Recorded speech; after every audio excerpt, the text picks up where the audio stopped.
Hello, everyone, and welcome to Heart and Hand, the Rangers podcast. My name is David Edgar, and I am your host as always. That's one thing that doesn't change in this ever-changing world, and there's been a lot of change happening at Ibrox. And joining me to discuss it is, first of all, Alan Bradley. Hi David, hello, glad to be on. Really delighted, excited that changes so far, and obviously we'll go through it tonight. Don't know if my old heart will, stand all this excitement, but I'll try my best, David. Yeah, That's all you can do, Alan. And sure, also always a man who gives his best is Cammy Bell. Hello, Cammy. David, Alan, listeners, yes, it's exciting times in the world of Rangers and how long we've waited for it. Absolutely. It is still, as we record, no news on the manager. Kevin Thelwell started on Monday and said Rangers hope to have it completed in the next couple of days. So I don't think we'll have to wait for a lot longer on that. But we'll start with the takeover announcement now. Nothing surprising about it. It was something that we knew was in the pipeline for a number of months, but they got it finished up a little earlier than I think had been anticipated. Everything was finally signed off by the SFA on Thursday night, and Rangers have a new ownership, and they have a new chairman in Andrew Cavenagh and a new vice chairman in Parag Marathi, who has come in and clearly bringing to bear his experience, first of all, the 49ers, and then, of course, with Leeds United, where he is also the chairman and co-owner. First things first, Alan, what are your feelings on this takeover, and what are your feelings when the announcement came? as I say, no, absolutely delighted, David. I think it's been long overdue. After the best part of 12 horrible years, most of it was very obvious that the previous board had done so well to get the club back in proper Rangers fans' hands and so on. But I think they had taken it as far as they could. Obviously, the gap between ourselves and obviously Celtic financially and so on as well was just getting bigger, David. So it was important really that we actually just really changed pretty much most of our club. It became more professional, more business-like. Obviously, bottom line is improving things in the park, which will feed in. But my look really at the kind of the 49ers in terms of kind of what they've done so far, and then obviously it Leeds as well. Honestly, David, there's risks in everything, but to me, that this is really going to move us, I think, so far forward. And in terms of my kind of 50-odd years, it's probably the biggest change. If you think even of the kind of home soonest one, okay, you had some, change in the board and so on, and obviously that, we kind of progressed from there. Really, there wasn't a kind of a gap, as much of a gap behind. So I think now we've got guys in place based on what I've picked up that will actually turn us around commercially as well, really maximise the great potential that we have that I don't think we have been in terms of off the field, in terms of marketing, sponsorship, revenue generation. But obviously key to all of that, David, then is using that wisely within our kind of footballing structure, winning on the park. Again, not a knee-jerk. I think what looks pleasing about these guys as well, it won't be if things suddenly go well, that's fine. Oh my goodness, we've lost so many games, we better do. They're going to have a real kind of short-term, medium and long-term plan, which hopefully will see us getting forward. Not just excited now, David, about the next year, but about the next 5 years and beyond. Yeah. Same question to you, Cammy. Yeah, as Alan says, it's obviously it's exciting, which change always is. I don't want to say that I'm fully bought into it yet. I've still got cautious optimism kind of ringing through me. I think what really took me by surprise, David, and maybe this was my naivety, was the amount of board change would happen. I think what it alludes to is that, as we've all kind of known, the cat has very much been out the bag regarding the takeover. And the completion of it was definitely within the horizon of the season finishing. I know that a few months beforehand, there had been talk of, end of June and maybe further into summer. And as football fans, we then start to think of the pre-season and what does that mean and everything else. And thankfully, it was able to happen a lot sooner than that. And as I say, the infrastructure that's already been put in place, because it's not just, Cavenagh and Marath, it's the other guys who have come into kind of some of those key positions. Obviously, we have had people leaving the board, so it has been reconstitutioned. And I'm pleased to see all that, because the challenge that we have as fans is that whilst we have absolutely needed that structure, which is unique to us at Rangers, because we've had, and I'm sure we'll come on to it, we've had too many people who have fulfilled roles that really they shouldn't be doing, been able to bring in that degree of stability the instant the takeover has been done and dusted. And I'm sure we're going to continue to add to it at exec level from more the business side of it. The infrastructure is what probably pleases me the most, because we're not going to have to wait for people to come into role. There could be any potential delays to that, so that has all now taken place. What has to happen now that structure has taken place is probably the most important part, which is the rebuild, the investment, the key actions that happen next. And as we've all spoken about in various pods, both on our free shows and on our Patreon site, what we need to be able to try and do is just exercise a little bit of patience, because as much as we want to see new players coming in the door straight away, we need a manager. We then need to start recruitment. We need to talk about what players are potentially leaving. So it's a big step, but it's the first step. And I think that's what I'm kind of focused on at the moment. Yeah, I think so. Clearly, a lot of work had been going on in the background anyway, which I think we knew. The fact that Kevin Thelwell was appointed, he's come in obviously and started today. And then on that first day, the announcement that Nils Koppen is leaving and he's already been replaced by Dan Purdy sort of shows you that the work was ongoing in the background. Alan, Nils Koppen, I think, was given a very difficult, almost impossible job, like a few people at Rangers have been over the last couple of years, which was that he was put into a job that he didn't have any experience in and had to learn it on the job during a time when things were not going well. There was no real leadership at the club. A long time we operated without a chief exec, as we know. I mean, 6 months we were without a chief exec. And I think that you have to take that into account when you're analysing his performance in the role. Rangers had gone for this model for a few seasons under John Bennett, and before that of almost like with the players thinking, right, we can't get the finished article in, so what we're going to do is we're going to grow our own executives, and that's a nice idea where you identify talent and then you let them go at it. But I don't know how practical it is, not when it's everybody is in that position. It sounds great in theory, but there's a lot more to the job than identifying talent. I think Nils Koppen's got a good eye for a player. He had a scouting background, but when you're in that position, that sort of technical director, your job is not only to identify the players. It's not primarily to identify the players, but it is to close the deals. It is to make sure you get the best deals. It is to have backups in place. And I think that was the area where he struggled in, and understandably so, given the fact that he hadn't done it before. I think it was a tough gig to do, but I can understand when new people coming in that they want people who have done this before. Yes, I would agree, David. As you say, he came over. It was a difficult one for him. He was he was actually promoted kind of beyond his capabilities, kind of with the best will in the world. I mean, I think he, obviously applied himself as best as he could. I think at the time as well, even the manager, as you say, because of that void above, they were really actually kind of firefighting in there. And as we know, this is probably the most important area in terms of getting kind of the right players in, the whole trading model which we've talked about. And as you say, it's one thing being able to identify players and so on. It is another thing being able to go in there and actually negotiate and close deals really to our benefit. So clearly, there's obvious ones that people would talk about, the likes of Proper, Berjami and so on. Corta's a bit of a question mark on that, but there's a few on the negative side too. I think to give him a wee bit of credit, I think the Egaman one, Yefti to a certain extent to Cherny on loan, Barn, obviously Lyle Cameron, we need to wait and see. So there have been some positives, but you're absolutely right. I mean, if we're going to have to really upper game in all aspects of it, you've got to bring in someone who's got a track record and the experience and capabilities to do that one.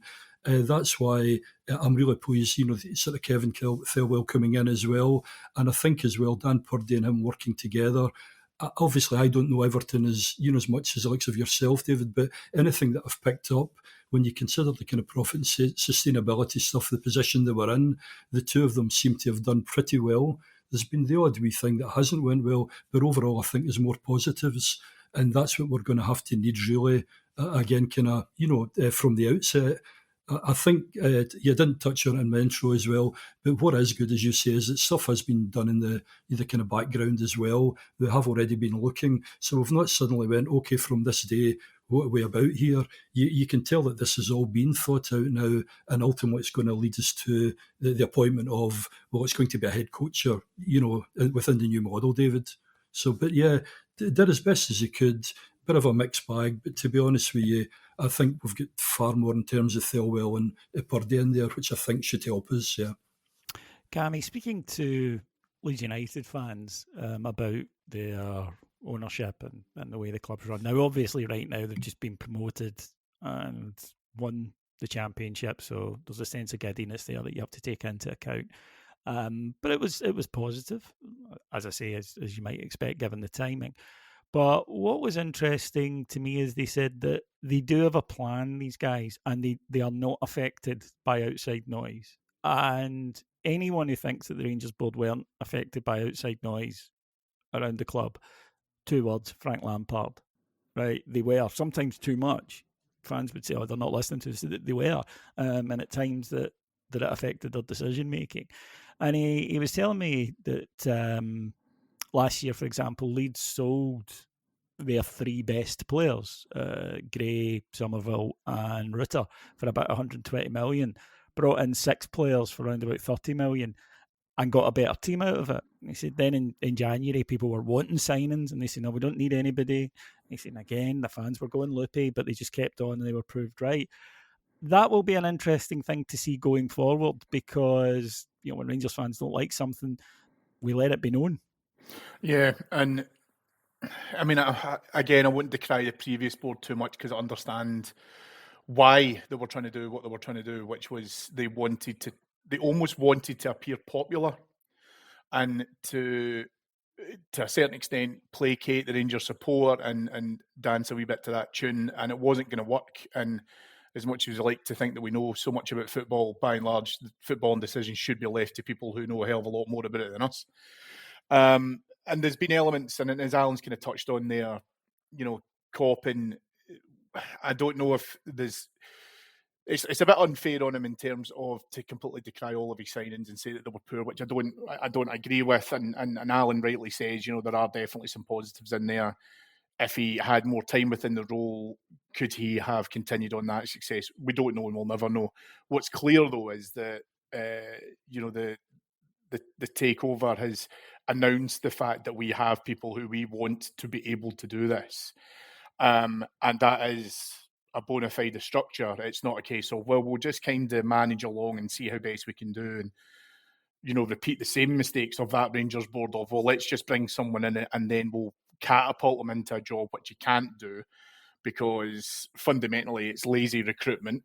And secondly, because we're going to take a punt on a guy, and that is not what this new structure appears to even be considering. So you're right. There's going to be elements of it where, as a support, we won't get, what we want. And to be honest with you, David, I'm perfectly fine with that because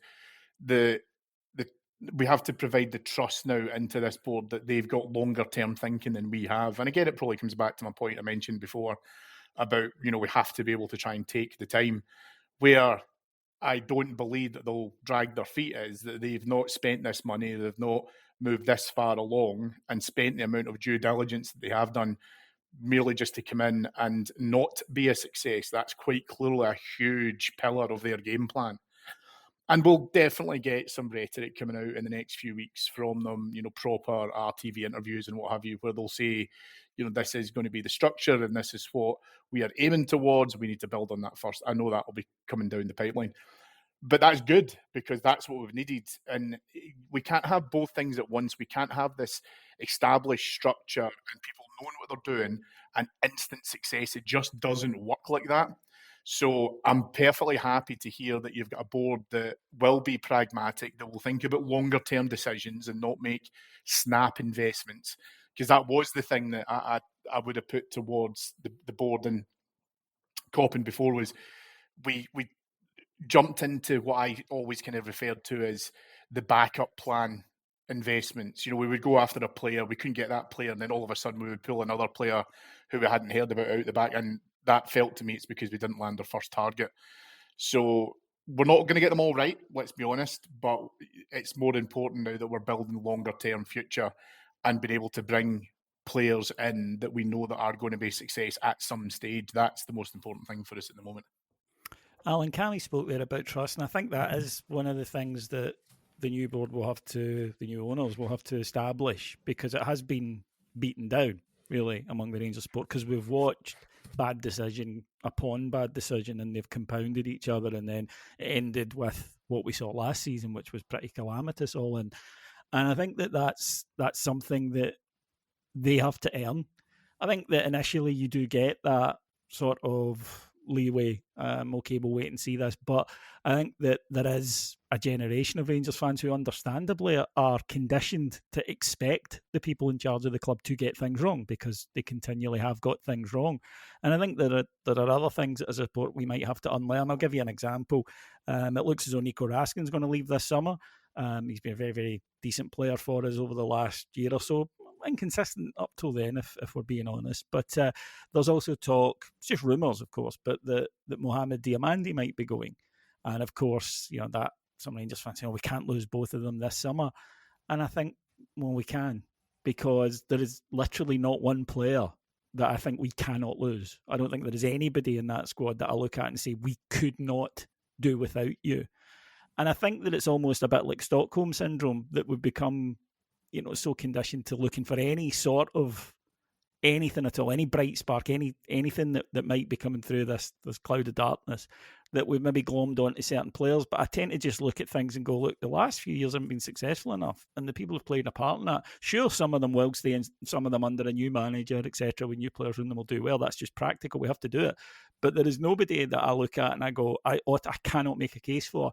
And I think that we have been at times, he's doing really well. Well, he's doing really well in this team, which is not a great side. I think Diamandi's a good player, and I think his potential actually is far more. I think he can grow into an even better one. All I'm saying is that I think this idea that, we couldn't sell these two, it comes from that place that we've been put into by the misery of the last few seasons.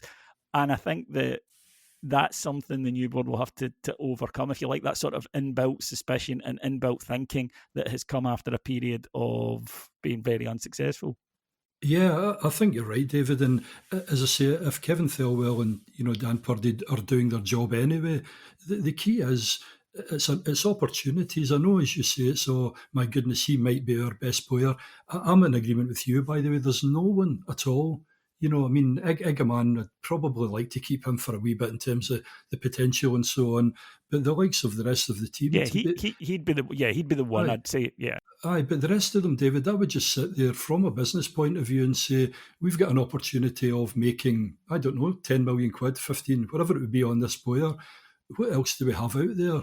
And as long as the guys, in terms of recruitment, they must have, the likes of Thelwell must have his wee book.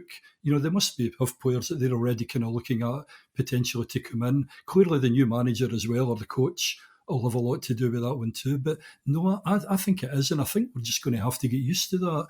And I remember even way back, if you remember the likes of Trevor Stephen when he went away to Marseille, and it was like, oh my God, 5 million quid, he was just strolling in our team.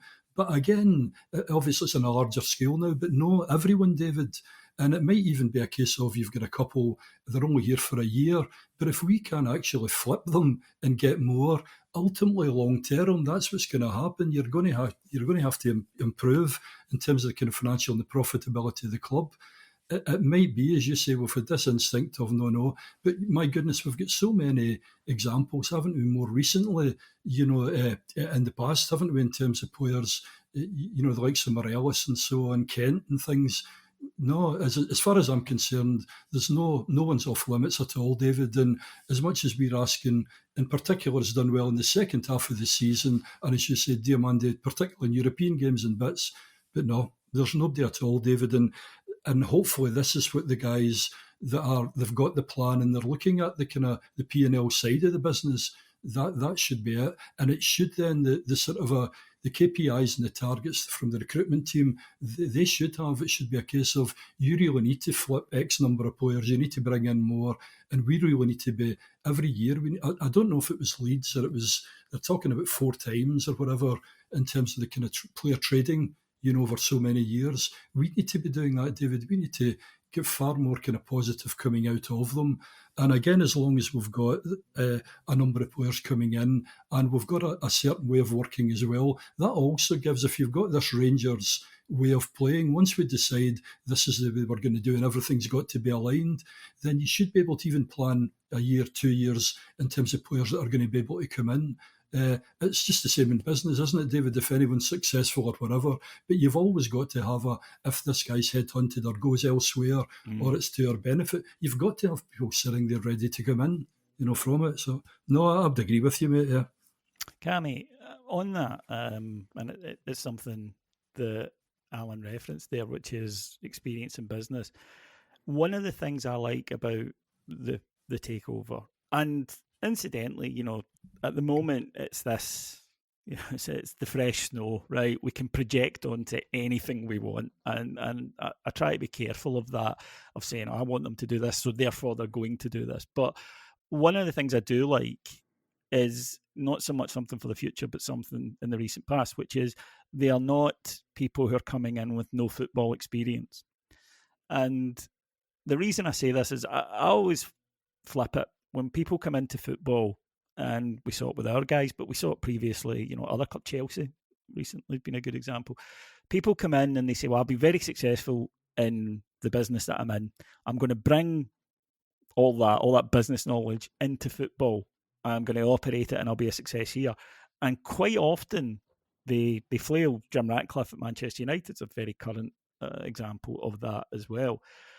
Football is a unique business. And I think that when people come in like that, they often trip up. And I've said to people who've done this, come into football, I was like, well, see if someone had been successful in football and they'd come out of it into your area of business, fresh, with no experience, and would you expect to beat them? And I'm like, oh yeah, I'd wipe the floor with them. I'm like, so why do you think you can come in here and just do it automatically? I like the fact that they've been at Leeds, they have ideas, but also the fact that they might have learned things that if you're fresh into the football industry, takes you a couple of years to finally pick up. Yeah, very true. And I think that, we've spoken before about, if you just widen it out just away from football, but just sport in general, you're still talking about, that experience being there, being able to understand franchises, all of that kind of stuff, because you're talking about being able to come in and provide a sense of this is what has to happen short term, medium term, long term. And as you say, with Leeds, and I think, Leeds have not had their troubles to seek across the course of their recent history. There is some parallels there, I think, in terms of with ourselves. And they've understood the brief, is probably the best way I can put it, because they need to be able to come in and understand what needs to be dealt with across the short-term goals, and for us, that's obviously going to be around everything that you boys have just spoken about in terms of player ins and outs. There is going to be larger business-related tasks that are going to be involved within that. So, growing the corporate brand, being able to try and put Rangers onto a bigger stage, which is ideal because that's going to be the more longer-term plans once we get back into a successful endeavour. Now, those things translate onto the pitch, of course, because you'll have players who will want to come into a successful operation and one that's winning things, one that's prolific on a consistent basis, and that's one hand washing the other. You're right, it's good for that, but it's how many times have we talked about it, David, where we had guys across the previous board making football decisions that had no experience within football, and you can go along and you can watch the games and you can be a season ticket holder for however long before you actually took up the role on the board, but doesn't give you the prerequisite experience. What I like, for example, about the Purdy signing, going on the assumption that he's going to be coming in the next few days, is that, you know, he's also worked his way through the various levels at Everton, you know, from an analyst to coordinator to head of. And that's really important, I think, as well, because you've got some of that grassroots involvement there, as well as being able to work within the more corporate side of the club and who you answer to and stuff. And within business, that's the other thing that you have to do whenever you're putting someone into that position. And all of those kind of things around, you know, making solid decisions, telling truth to power, all of these kind of things. And that, for me, is what's going to be really important about the next, you know, round of recruitment, or who else we happen to bring in at that level as well. There are going to be bumps in the road. There are going to be things that go wrong, Alan. I think we've got to be realistic about that. That said, we are starting from a position where you kind of feel the only way is up. I think you would need to do something fairly catastrophic to make a worse season than we had last year. So there is that, you know, there is a lot of positivity around, which hasn't been the case going into a new season at Ibrox for a wee while. No, definitely not, David. You're right, and I think we all know that. I mean, there's going to be mistakes and so on, but again, like anything else, as long as they're communicating well with us and they're talking about this as a plan and so on, and if they do make mistakes, you know, own up to it. You know, just, you know, I think we're fine, because ultimately we want Rangers to succeed, you know, as they do. So, it's never going to be perfect at all, David, but as long as they've got the right kind of processes in place, and I suppose, as Cammy said as well, really having real expertise in all the right areas, then it's going to minimise it. But that's going to be the case. But honestly, David, I was getting to the stage, I mean, last year in particular, it's been a slog. If it hadn't been for the European, you know, the odd kind of performances in Europe in the past few years, it's just been absolutely terrible. So I think everyone, we're just looking forward to, okay, this change. And it isn't all going to happen overnight. You know, it's not going to be a case. It'd be great if we could win the league in year one and so on, but as long as we can see from early on, it does look as if they have got a plan. We've got some good football in the park. We've got some sort of core through the team. We are competing and so on. No, I think people now, hopefully, David, people are going to be more patient. Hopefully I'm not on next November. It's telling you for everybody to calm down and so on, you know, but hopefully we will. I think we'll, I don't know, the way things that I feel about it at the moment anyway, David, it's definitely far more positive. It should be good for Scottish football as well. I mean, if Rangers can really get back to, you know, top performing and so on, and some competition, I think maybe you touched on it before, even the likes of Hearts and Hibs and so on, wouldn't it be nice? Obviously, ultimately, if we come through on top, but it would be nice as well in terms of Scottish football being more attractive, competitive. That feeds in as well to our model too, in terms of sponsorships and, you know, bringing more revenue into the business. So, but no, going to be making mistakes, but put your hand up, David, and we'll just get on with it. Yeah. Yeah, I think Scottish football might be on the cusp of an improvement. And it's not just the fact that money's coming in, you know, with us, Hearts you mentioned there, Tony Bloom and Bill Foley at Hibs. But I think it's new ideas. Mm-hmm. You know, I think that's probably key, because I think that Scottish football's been very stagnant for years. So I think you've already seen an improvement in Hibs. I think we saw that last season. You'd expect that Hearts will improve. You would expect us to improve. Aberdeen coming off the back of a cup win, and clearly Celtic are still at the top to be shot at. So there is a bit of hope in terms of that. But of course, we are only caring about Rangers, really. Yeah. And Cammy, I don't think there's anything wrong with expecting quick improvement, right? Instant perfection, no. But quick improvement, I don't think is an unrealistic expectation. Yeah, the team will need time. You know, if you bring in a lot of new signings, the team will need time to gel. We get all that. But I still think you can see progress and direction pretty quickly with a club. I don't think it's a case of saying, right, we need to write off the next couple of years. I don't believe that for a second. No, nor do I. And as I say, that's why you need to find that happy medium of not getting the initial on-field success, but not wanting to burn the place down because it's not happened, versus, okay, you can see the forward motion of what the club do. I'm probably the same as you chaps. You know, it's great for that if Scottish football does get a bit of a byproduct, you know, from us. as a result. But all I fundamentally care about is success for Rangers, domestically and on the European stage as well. That would be phenomenal. But with the amount of change, and this is probably where it's been quite interesting when you talk about the time of the takeover and the current statuses. I think your chaps will be the same as me. Speaking to Rangers fans at the moment, I think we're at a stage where we're not talking about having to take a hugely successful team and having to make wholesale changes and having to scrub up. You're now kind of, to a certain extent, coming in almost a little bit to a blank slate, and you can build on that trust that we were talking about earlier on from the fans, that whilst you may get rid of a player now and you may not be able to successfully recruit for them within the next 6 months or the next 12 months, so you've got other areas of the park that you have to focus on. That's what's going to have to be important for us just now, is being able to say, okay, I can see what you're doing. I want us to be able to continue advancing and be able to try and move up. I know, as you mentioned there, Davy, Celtic are there to be shot at. Of course, that's true, but I also don't believe that they're spending money wisely either. I know points tables, league tables don't lie. 17 points behind them is unacceptable, but I think we discussed for an entire season in Heart and Hand where we failed to do the basics in terms of beating the bread and butter within the league. Start to do that, then I think that all of a sudden that gap becomes a lot smaller. I think, we've laid a couple of jabs on them in terms of beating them at Parkhead and going toe-to-toe with them in the League Cup final, etc. So when you put all that down on paper, it shouldn't need wholesale changes. But I think fans at the moment, if they think that that's going to be necessary and we're going to have to get rid of a few players in order to be able to move forward, I don't think you'll hear too much backlash, if I'm being perfectly honest.